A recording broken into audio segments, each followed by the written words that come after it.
Good afternoon. It's Marvin Rotrand, City Councilor of Montreal, addressing the Tamil community in our city, throughout the province of Quebec and beyond. Today is a special day. We commemorate the Tamil genocide, the 150,000 people and more who died during the civil war in Sri Lanka. It should not be forgotten, 11 years after the end of this war, that most of those who died were civilians. There have been some positive efforts to build reconciliation since 2009, but for every step forward, there also seems to be one to go backwards.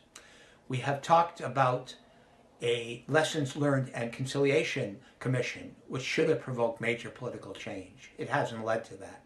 We've talked about a federal solution in Sri Lanka that would open the door to full citizenship to every Sri Lankan, whether Sinhalese, Muslim, or Tamil. There is much work that remains to be done. Let us not forget, Sri Lanka was born with great promise of a country open to all its residents. And yet, in its first years, Sri Lanka stripped hundreds of thousands of residents of their citizenship, claiming they were foreigners, even though they were born there.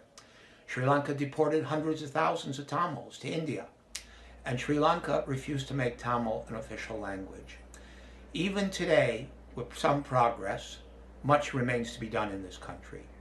But for the diaspora, we should not forget the violence of the Civil War and the accusations that still stand unanswered against the Sri Lankan army for war crimes and genocide. Charges that are made by credible world organizations like Human Rights Watch.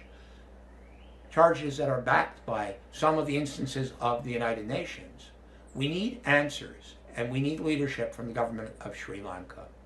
To the community, I give you my solidarity today. I believe Canada has much more to play, a role to play in this matter, and that Canadian leadership can help facilitate dialogue that will lead to a lasting peace and a sense of shared citizenship by everyone who lives in Sri Lanka.